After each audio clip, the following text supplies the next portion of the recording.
Welcome to the Recycle Podcast, where we discuss everyday issues from a mental health perspective. We are your hosts, Dr. LaFonya Jones, Dr. Rashonda Strickland, and Dr. Nichelle Wall. Now, don't get it twisted. We're not going to be your stereotypical therapist. What we will be is down to earth, informative, a little spicy, and vulnerable. All right, interns, turn up the volume, grab your pen and paper. It's supervision time. As a reminder, this podcast is not meant to take the place of a relationship with a licensed mental health professional.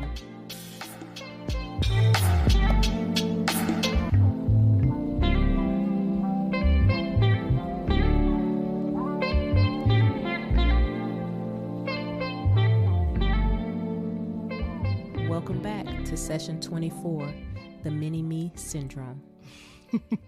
It's so funny. Before Dr. Jones jumps into our explanation of what the mini-me syndrome is, I was doing the mini-me from Austin Powers when she, Dr. Evil. Mm-hmm. That's what his name was, right? Mr. Evil. I can't remember what it was. I was doing that. I was like, I was talking about how all the Zennials will recognize that. Yeah. Mm-hmm. It's so funny, but I digress. That's okay. We like digressing. Okay, so this session is basically about the expectations of parents and how we live up to the expectations of parents. So basically, we all start off living up to the expectations and standards of our parents because, we're children. We don't know better. We don't, They're raising us. Yes, they're raising us. So we are basically helpless and dependent initially on our caregivers. Yeah. And the issue comes in is that when we get older, we never re-examine those expectations. Mm-hmm. And between that time, we've now started school. So now we have others to influence us, like church, other family members, coaches, teachers. Mm-hmm. We just have the list goes on and on. We have others to influence us and I guess kind of require us to live up to their expectations as well, an authority figure. Yeah. And that becomes difficult because now we have all these different expectations that we are trying to live up to. And it's like we're being pulled in many different directions. Mm-hmm. Yeah. I mean, it's when you're a child, you don't have, like you said, you don't have any other reference material. Mm-hmm. And you haven't developed the abstract ability to see beyond your parents. Your world is created by them. It's dictated by them. Everything that you learn comes from them. So you want to emulate that. You don't know if it's healthy or unhealthy. You don't. At all. It makes me think about the little kids that, say certain things that their parents have said. Mm-hmm. And then the parents get upset. Uh-huh. Namely cuss words. Yes. And it's like, where'd you hear that? You. Because, children, they are just little sponges. So they are going to soak up everything that you put out. That's true. And sometimes that's good and sometimes that's not so good. Mm-hmm. I think it's also an importance for parents to give their children space to develop and not be so rigid with you need to do this and you need to be this person and the way I have dreamed about who you're going to be. Mm-hmm. That's not going to work out. The reality of that is that's your dream.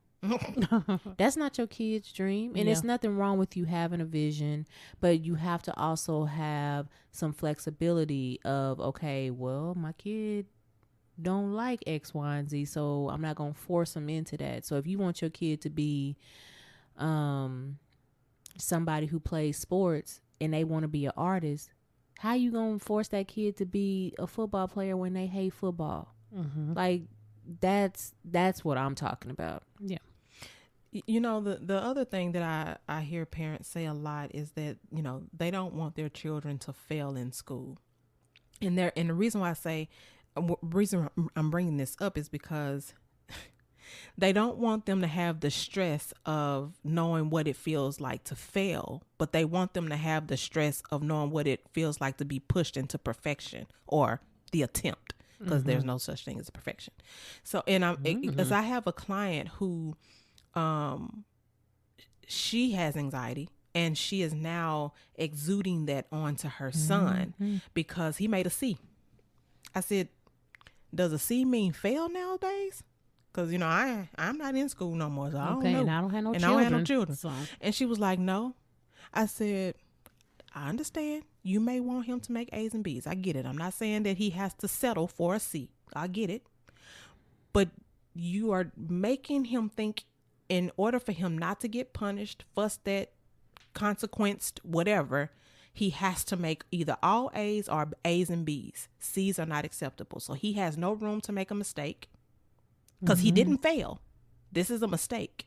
And even if he did fail, I think there has to come a point where it's like, let me educate my child.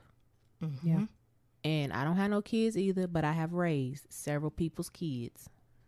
But you have to teach them. So if they are failing, help them figure out why they're failing. Is it an attention thing? Is it a learning disability? Is it the teacher not teaching them nothing? Or the teaching style. Yeah. Or like what happened to me, even though I always made straight A's because I'm just a nerd, I couldn't see in the 6th grade. And I'm sitting in the back of the room and I'm over here squinting. But luckily my teacher was like, Nichelle, you okay? Come up to the front. I'll send a note with your mom so that your mama can take you to go get your eyes checked. But there's so many different reasons, and allow this to be a teachable moment. So if they play athletics, okay, you already know if you got below a 70, you cannot participate in your team sport or whatever you're doing. So okay, let that be his consequence. That's a consequence. So you got to sit out. Yeah. I'm not fit to save you. Nope. I'm not doing any of that. But you then need to teach them. You can't be all, excuse my language, you can't be all pissed off because they didn't get what you wanted them to get, but then you don't teach them. These are not adults. These are children. The adult brain does not stop growing until mid-20s most of the time. Right. And the thing is, they start trying to live up to that expectation, and then so they start experiencing anxiety. Because they're trying to be perfect. They're trying not to disappoint you. They're trying, it's fear of failure. Yeah. High achiever, overachiever. I know I was one of them. Yep. And I was like, Lord, I could lead a way less stressful life.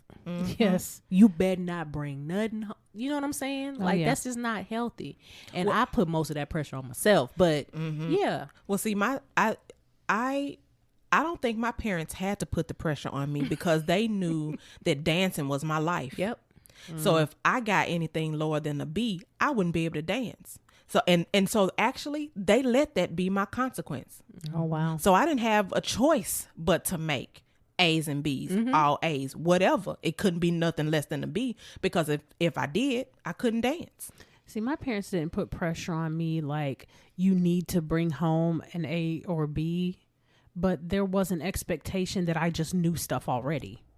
You know, that part that that was the expectation that was placed on. And I don't even know if it was an expectation, but that was the kind of idea that was placed on me. It would be like, if somebody didn't know something, well, go ask Shonda, she knows.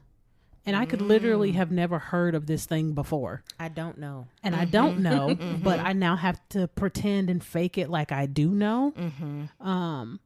So it wasn't an expectation that you need to or you better bring home certain grades. It was, well, you're just smart, so you're just going to bring home good grades. So then that creates a different type of internal pressure. I can relate. Yeah. Well, see, for me, my older brother was smart. So he made straight A's. I, was able to go to him because my parents were singers, so they traveled a lot. Gotcha. So I had to teach myself. I had to go to him when my parents were in town or in the country. I was able to, ask them, but like it was a lot of stuff I had to teach myself because they were out of the country. Mm-hmm. Absolutely. Yeah, I mean, It's for a school. That is. yeah. And I think that's something that one of those things you have to unlearn. I don't have to have the answer. Like there are times where I just say, do I know this? Or am I going to just BS and figure out what it actually is? And then I come off intelligent. Sometimes I'll be like, I don't know. Mm-hmm. You don't know? No, I don't know. And I don't care to know. And it's okay. I've gotten more comfortable with saying I don't know as I've gotten older. Mm-hmm. Now, circa me, maybe 15, even maybe 20 years ago, no, I would have faked it. Yep. Until I would have been savvy enough to sound like I knew what I was talking about. And these is before the days of being able to just Google something. This no Google. You better there get that wasn't- encyclopedia out. that Britannica. Yep. We had the whole series. The green and white one. We had green and ours tan was one? burgundy. I was we going had to say the them one too. burgundy. We had the burgundy and gold. Uh-huh. Yeah. And you know what? I think for me, I've had to become more comfortable with not being the smartest person in the room. That part. Mm-hmm. Because why do you gotta be? Why- You got to exactly. really ask yourself. Yes. I can be ignorant on this. Yes. And I'm okay Teach with me. it. Yeah, I want to Ooh, I be like teach. it. I want to be teached. I want to be taught. Same thing. I think, and I think this kind of goes to, the culture that we do live in as being African American women, that we can't be caught slipping ever. Right. You done said a mouthful right there. I know, y'all. I know. And so there comes a point in your life, I don't know what it is about your 30s, but it really be like, who are you? Figure this out. Yeah. Clearly we learn this in developmental psychology, but when you actually live it, it's something totally different where you Yes. just realize, okay, I don't need to know that. Or, okay, if somebody asks a question, you just be like, I don't know. Yeah. Like my former trainer asked a question on his stories, and he's like, well, do y'all believe in X, Y, and Z? And I literally told him, I don't know enough about that to give an answer. I am so okay with that. I am so okay Agreed. with their response, and because I used to have a complex or something maybe if I didn't know it. Like if I couldn't give an answer, I'm like, man, I feel stupid. Like, and we couldn't research it. I was getting ready. I was typing my fingers like I could Google it, and I Gotta couldn't go get that good There was no microfiche. Google. exactly That microfiche. microfiche. So all this them was the days numbers. of like you got to call somebody like, Daddy, what's this? What Mama? What you know this? Yeah. You know, and I think like you said, it was something in them 30s. I believe there was just like ding ding ding. Nope, you don't have to be the smartest person in the room. There's nothing wrong with being where you're at, and I think that's not really taught. And I don't know if that's because you just kind of get stuck in generation after generation after generation, and there's not really learning and knowledge being instilled into the next generation, or if that's just who the people are that are teaching you. Mm-hmm. What you gonna say something, Dr. Strick? Yeah, but a little bit different though. So go ahead. Well, I was going to say, I think that goes back to us not re-examining those expectations that were placed upon us as children. Like now that we have the wherewithal, we can re-examine those expectations and be like, "What? I can't live up to that expectation of knowing everything no more. First of all, I don't want to. Yeah. It's a lot of stuff on this earth I don't want to know. I Ain't wish that I the can. truth? I wish I can unknow this politician stuff. I like how she trailed off on the end there. But what I was thinking was, living up to, parents typically want their child to be better than them. Yeah. Yes.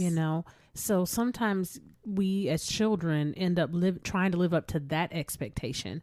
Again, it's not something that's fully really communicated, but parents are they don't want you to be in the same position as them, especially if had you very young, or they weren't as financially stable when, a hard life. if you had a hard life, they really want you to do better. Or if they had to work extremely hard, very physically demanding jobs, or, a host of other things, they want you to be better than them. And that, is a level of expectation that I think parents unintentionally put on their children, because it's for good reason. Because, not all expectations come from a place of negativity. Right. These are expectations that have a good intention, but can have a lasting impact. Yes. And create workaholics, create anxiety, or on the flip side of that, can create a go-getter. And, it just kind of depends on the personality of your child. But even that desire for them to be better is an expectation that your child then tries to live up to. Yeah. And, I can give testament to that, because one of the key cheerleaders and I guess pusher of me getting my doctorate degree was my dad. And I don't know if it was because I don't see it as an expectation that he had. I would say that he encouraged me to do it, because he also gave me room to think about it. Because when I finished my master's program, he was like, okay, so when you going to go back to get your doctorate degree? I said, I'm not. He said, yes, you are. God already told me. I said, well, God need to stop speaking to you, because I'm not going. Say, speak to me. Speak, Lord. I know. Speak to me. But then he let up off of it. And then he waited for me to then come back around to say, okay, I'm going. So he didn't pressure me. Yeah, I feel like that's an encouragement. Yeah. Yeah.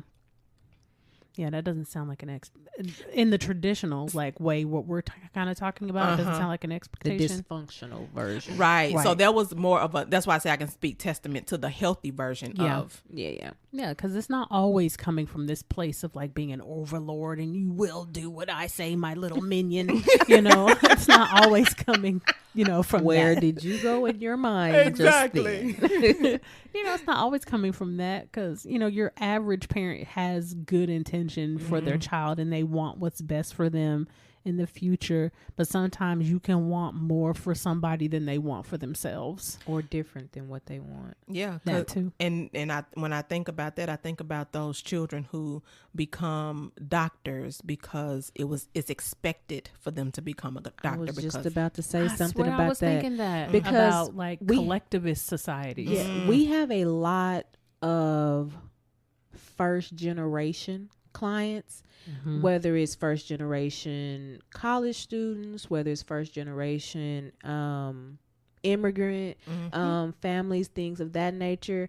I personally have a lot of first generation literal African American clients, and when they come in and sit on that couch and they be like, my father or my mother said I had to be an engineer or a doctor or a this, I don't like any of that stuff. Or they for y'all that may not know about African culture, when they get ready to get married, there's a bride price that has to be paid. There's a certain protocol. There's it's a very traditional process that goes about.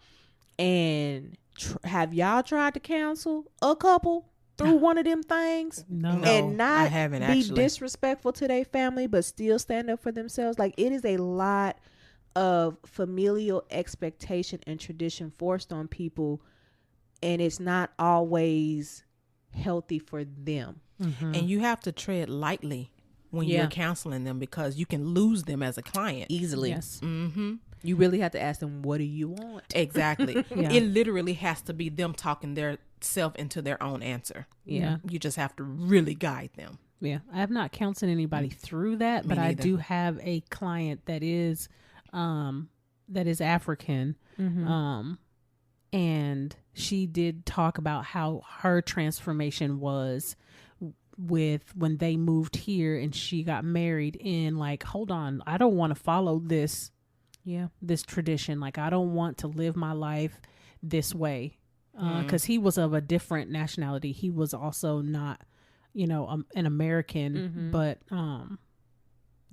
he was from a protectorate a U.S. protectorate. Okay. So his, culture was very different from hers. And she was like, I don't want to go by my own.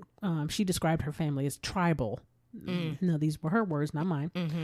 As very tribal. So she was like, I did not want to kind of follow that. And it caused a lot of problems initially in her relationship with her partner. Her relationship with her family kind of had a little bit of a rift for a while, and now they are coming back together and things are repairing. But I can definitely hear what you're saying about that. To me, in those situations, it's so amazing to see a parent who's clearly at grandparent age treat their clearly adult child like they are still 5 years old. You will not talk to me this way. You will not do this. You will not do that. And I get the respect because even though we long ago left the continent, a lot of them beliefs still exist. Yes, you they will do. not knock your head off. You know what I mean? So I get it. But at the same time, is this about you or is this about them? Yeah. And a lot of times those lines are so blurred and enmeshed and intertwined, and it's too much and it's unhealthy. And a lot of people don't want to hear that. You came from them. They don't want to hear you telling them that what they doing is wrong. Yeah. Go ahead. I'm sorry. No, you go. Do you guys think that parental expectations become more difficult as the child becomes an adult? Or do you think that living up to the expectations is harder as a child? I would say both can be hard, but honestly, I think it becomes hard at the points where you are dealing with your identity and who you are. And so that is when you are teenage years, and that is when you are an adult. Gotcha. So I think it's different. I would say I do agree with the both, but I definitely think it's harder when you become an adult, because by the time you have become an adult, most have already went in the direction of the expectation. And so it's hard to break that, like Unlearn. you said. Yes, there you go. Reprogram. Ain't no joke. Yeah. And the thing is, interns, in order for you to unlearn those expectations, you have to now begin to examine what you want. So I think for all three of us, we can speak on the expectation of a woman to be married by the age of 25, 30 years old or whatnot. 25, have 2.5 children. There you go. And a dog. And there you go. And so when they get to 30 and that none of those things have happened. Oh, you don't want no geriatric pregnancy? No. No comment. Well, And if you recognize my voice, no. But you get what I'm saying. It's the geriatric part that's the problem. Exactly. But the thing is, they come into our offices and they are depressed. They have anxiety because none of those things have happened for them. And we all have had to ask them the question, well, who told you that? Oh, yeah. Girl, I'm going to put say that that. on a lanyard and sell it here in the office. Who told you that? Yeah. I know I say that at least once or twice a month, minimum. Yes. Yeah. Who told you that that's the life that you have to live? And do you believe it? And so you have to then examine that, like you said, that belief. Do you even want to be married? Because you may be a woman that don't even want to be married or have children. Don't even like people like that. Right. Yeah, but people believe because, and we're talking about parental expectations, but then you have to think about, okay, so my parents' expectations came from somewhere. So what were the expectations placed on them that they're in turn placing on me? Yeah.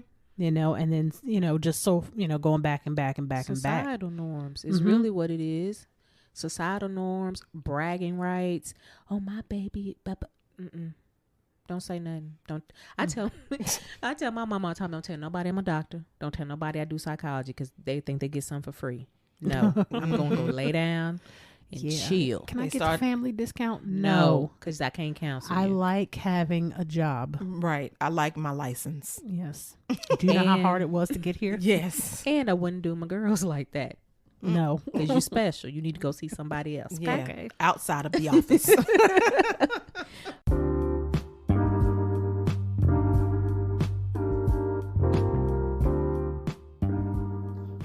If you haven't heard about Anchor, it's the easiest way to make a podcast. Let me explain. It's free. There's certain tools that allow you to record and edit your podcast right from your phone or computer. Anchor will distribute your podcast for you so it can be heard on Spotify, Apple Podcasts, and many more. You can make money from your podcast with no minimum listenership. It's everything you need to make a podcast in one place. Download the free Anchor app or go to anchor.fm to get started. That's ANCHOR.FM.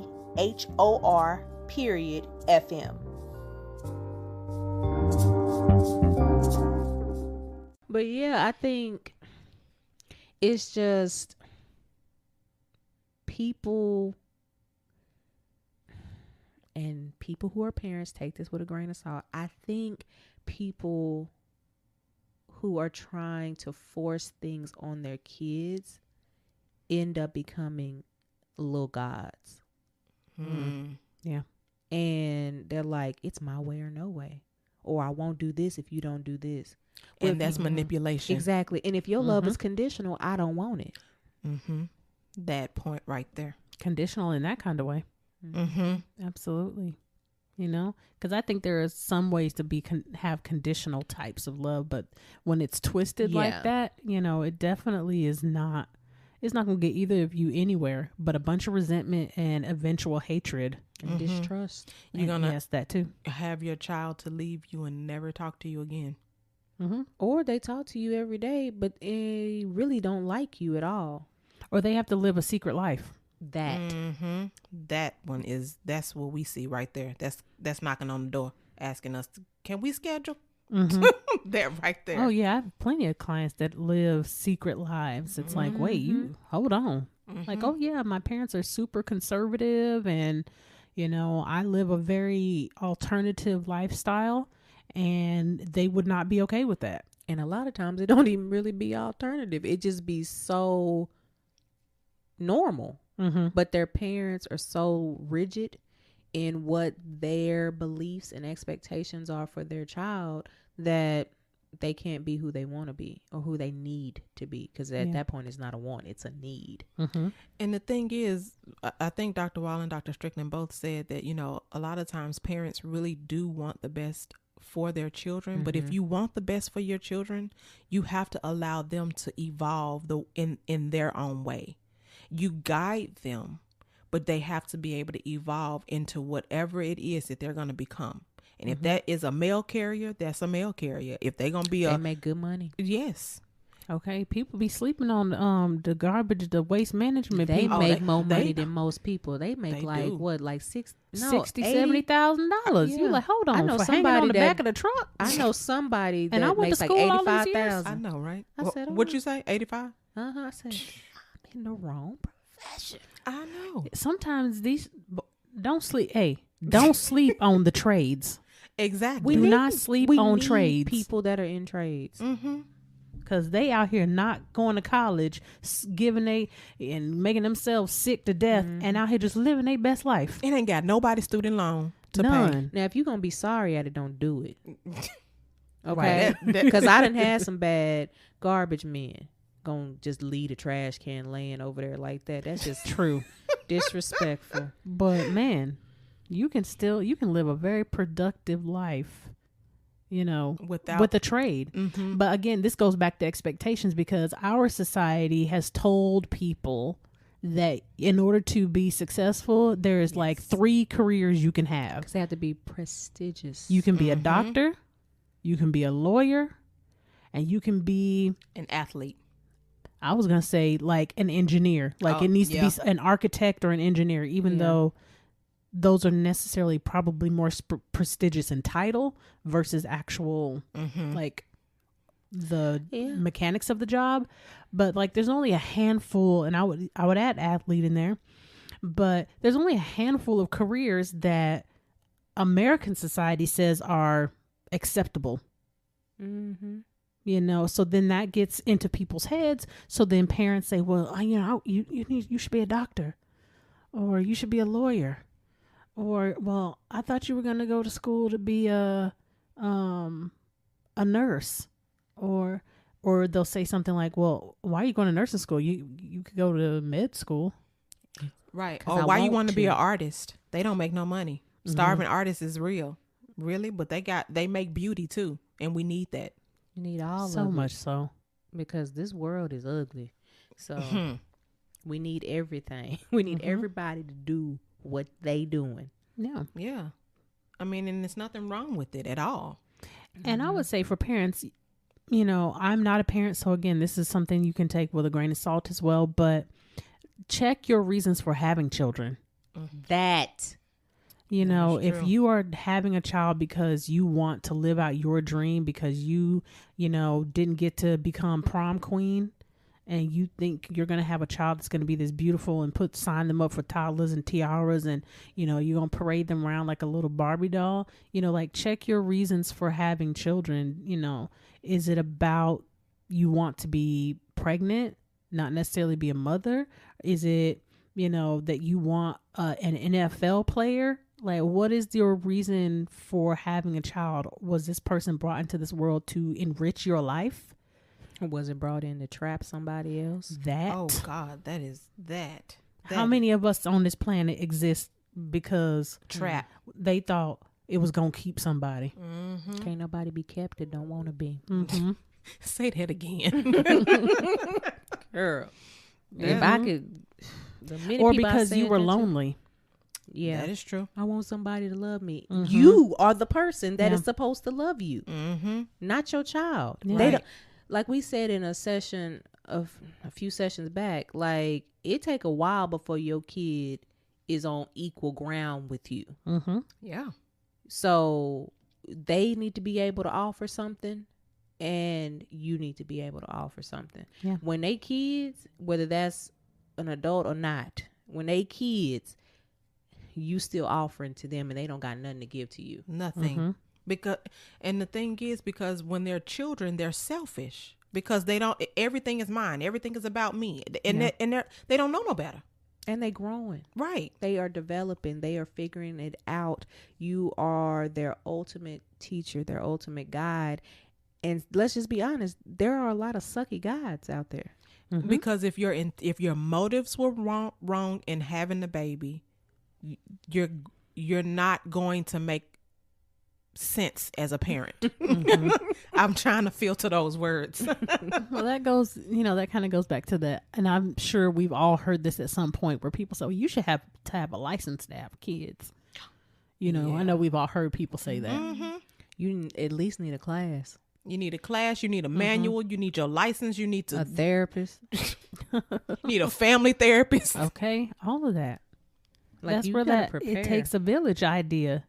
You know, and I think, you know, we've kind of, let me speak specifically on American society, we've kind of gotten away from that whole village mentality. Yeah. And I think part of getting away from that also hones in some of those parental expectations. Because if it's the three of us and we're, you know, helping to raise my one child, then I have people on my level that can check me. Yes.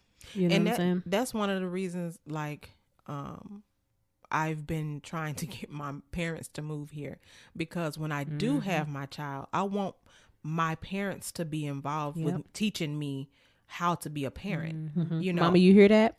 Mama, you hear that? Because I don't know what I'm doing. I mean, now, granted, my significant other does because he is a parent, but still, because of his career, he may not be there all the time. Yeah. And you need your tribe. Yes. Right. And I need, including him, I mean, and even his parents, like we all have to be a part of this child's life because we're not going to make the best decisions all the time. And even with the best intentions that we have, I need y'all because I need you to go over your auntie house because you come on, baby. That's going to be her. That her right Give me there. my baby. You making her mad. I'm gonna be that auntie. Tell me what your mama did. That's gonna be Dr. Wall. Tell me what she did so I can get her. Now, why you say that to that child? Oh, we so bad.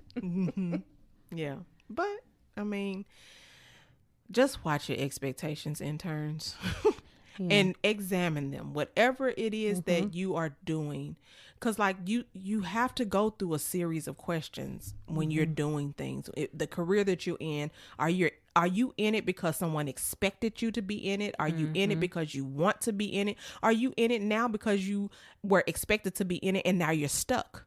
And you really not. If you think you are. You think you are. And if you don't know that, go check the last session. I like that plug. Yeah. I definitely think it's important to, realize what you want. And I know we've talked about that in past sessions before, but it's an important thing. Like, if you don't really know what you want, you don't know that these other expectations don't fit you. You will constantly live in someone else's shadow, whether it's your parents' expectation, a older sibling, it could be a younger sibling, a cousin, whoever.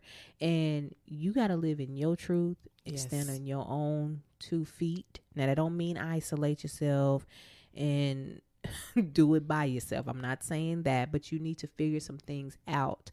A lot of I will say my late 20s, early 30 clients that I get, especially the women, they have a really big problem with being okay with who they are. Oh yeah, they have this tendency to like, okay, well, what should I do? Well, this is what I was thinking, or they bypass that this is what I was thinking and go straight to, well, let me go ask my mama, or let me go ask my friend. But what do you want? You need to figure out what you want, and then you get advice from those people if they give good advice, or you go to your therapist. That's true.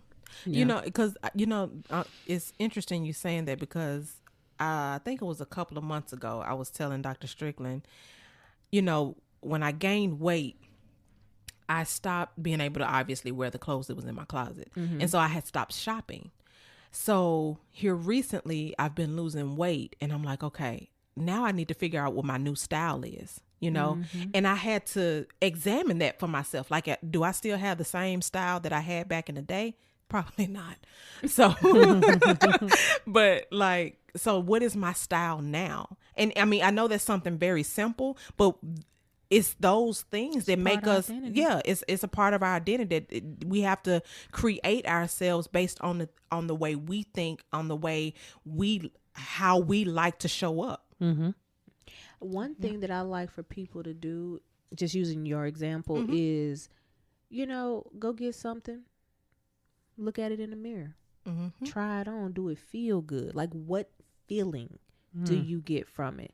Like, how do you emote? Or as the little Asian lady that organizes, I can't think of her name, right? Marie Kondo, I think. Yeah. does it spark joy? Mm-hmm. You know what I mean? Yes. She's so cute. She's so cute. Watch on. She on Netflix, y'all. Mm-hmm. Good plug. Good plug. But you know, you really have to ask yourself that, like, the thing that I'm doing, the thing that I'm wearing, the thing that I'm eating, the whatever, does it spark joy? Mm-hmm. Like, do I get something from it, or am I just on autopilot? Yeah. And I would believe that most people are living on autopilot. Yeah. You know, they have a set of rules Mm-hmm. that they're living by. And sometimes those are rules we created. Sometimes those are rules other people created. And sometimes those are rules from society at large. And we're just going through the motions. Don't even like the rule. Yeah. And we don't stop to examine it. Nope. Just miserable for No reason. Man, Yeah. that sucks. Yeah. Okay. Well, I think that's this will be a short one today, guys. I did have a question for y'all though. Oh, Sure. Well, never mind. Scratch what I just said. At what point or what thing made y'all realize I gotta unlearn some things or reprogram myself? Ooh, why you got that deep? I was like, she coming with the deep today. Existential. The deep dive. Let's see. You know what? I would have to say mine started off spiritually. I had gotten to the point where I felt like I was connecting to God through other people instead of directly. Yeah. And once it was like I had an epiphany. And once I realized that, I knew that I had to remove some people from that place so that I can connect to God on my own. And once I did that, it was like everything else started clicking. Yeah. But that's because I believe I'm a highly spiritual person. So for me, that's where it needed to start. Gotcha. Interesting. I would say when I got married. That'll do it. So while my husband and I have a lot of fun with one another, we have two very strong personalities, and he was still, even to this day, has pointed out things in my personality that I was not necessarily aware of, that I have gotten much more attuned to now than I was when I met him. So I think with it kind of opened my eyes to kind of how I was moving based off what I believed other people wanted of me. Versus what I truly wanted for myself. Gotcha. Which was a very hard journey. I was, for the first part of our marriage, just kind of hearing that, because it's not something you want to hear, that you're kind of living your life for other people. Yeah. You're not necessarily living your life for yourself, or you're doing the things that you think look good, and will look good to other people. So I would say that, he has kind of been a mirror for me in doing that. Gotcha. I would say for me, mine would have probably have been really in high school. I always struggled with making good friends. Like, I can make friends and it'd be like the surface level things and all of that, but I never really fit in with the black people. I never really fit in with the white people or the Mexican people, because where I live, that's the main groups, and we got a little Cambodian population. Shout out to y'all. But in high school, I really started to see a difference in how I was treated at my home congregation. And I grew up in a church where my grandfather was the deacon. We did a lot of, faith projects. We was working, ministry is not for punks. So we're doing a lot, biblical knowledge on point. I wasn't seen as a disgrace just because my mom technically had me out of wedlock. But when I went to the new congregation, which I went there around 12, 11 years old, I'm still me. I'm still like jovial me. I love everybody. I haven't had acknowledged hurts, when they really get you in your gut. But I realized at that congregation that I was perceived as less than because of many things. And there was a lot of assumptive thinking of who I was because I was a dancer, which I don't know what that means, but people come up with stuff in their heads, and I was treated differently than other people in my age bracket. Gotcha. Left out of stuff, not invited to things, and I had never experienced that level of not belonging. It's almost like shunning. I often say It really exclusion. was, yeah. And I'm already dealing with something like that because, daddy issues. Yeah.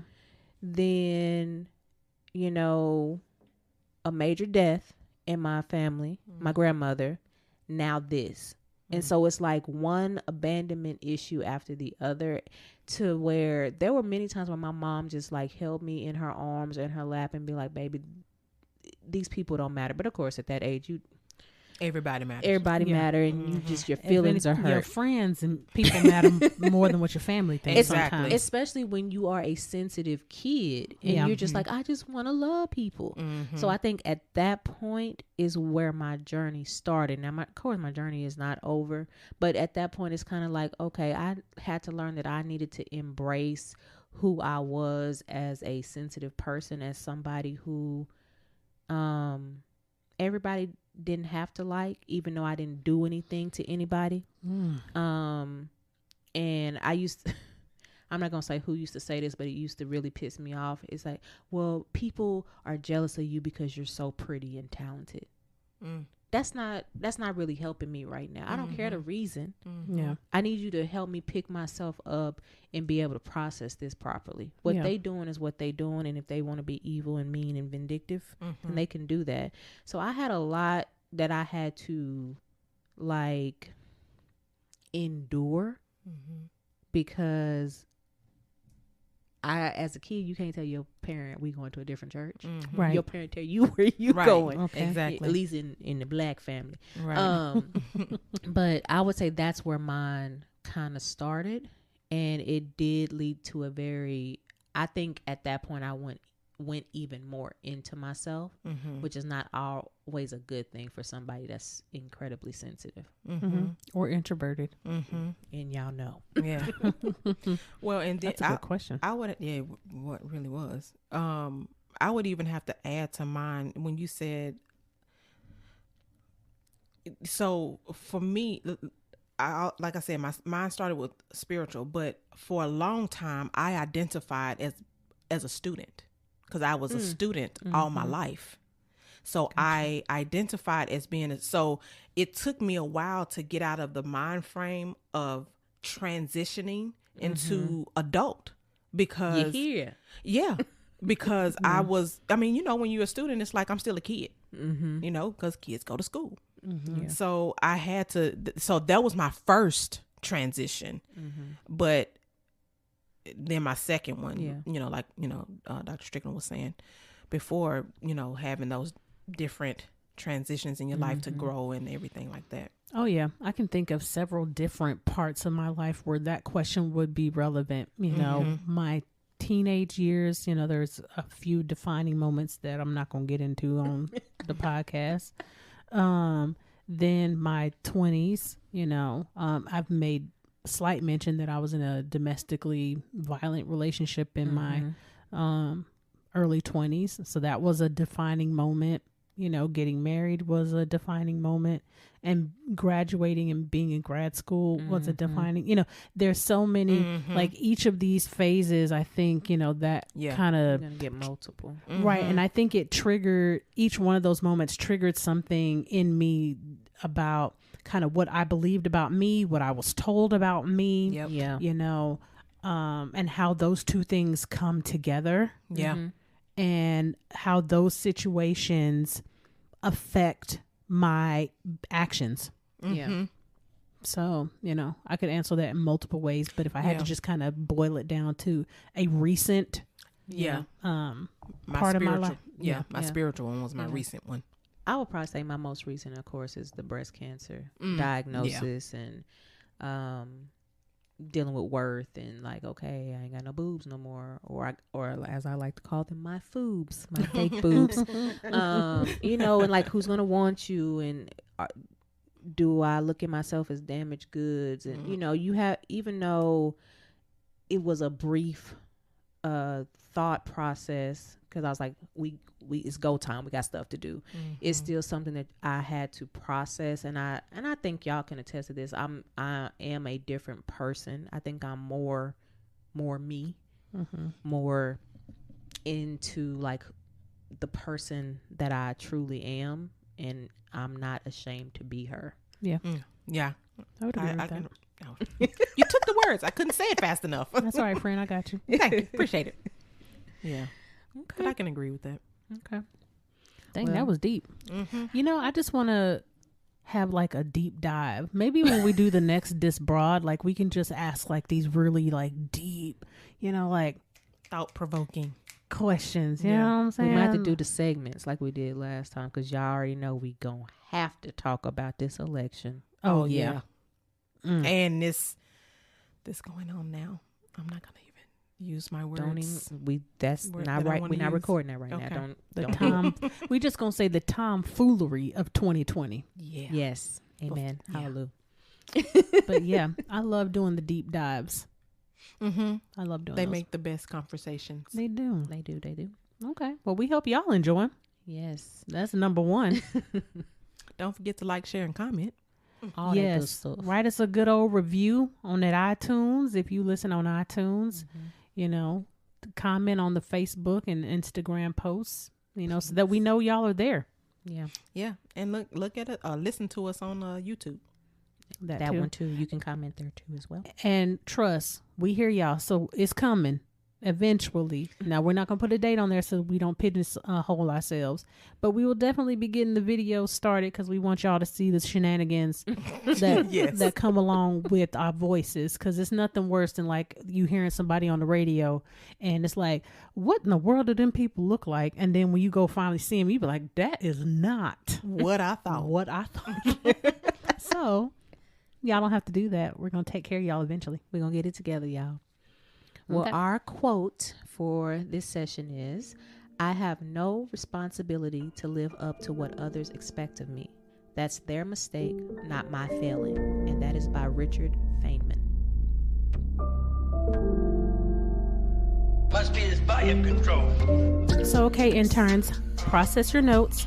Be sure to catch us next session and find us on all major platforms at The Recycled Podcast. If you're a new intern, be sure to like, comment, subscribe, and share.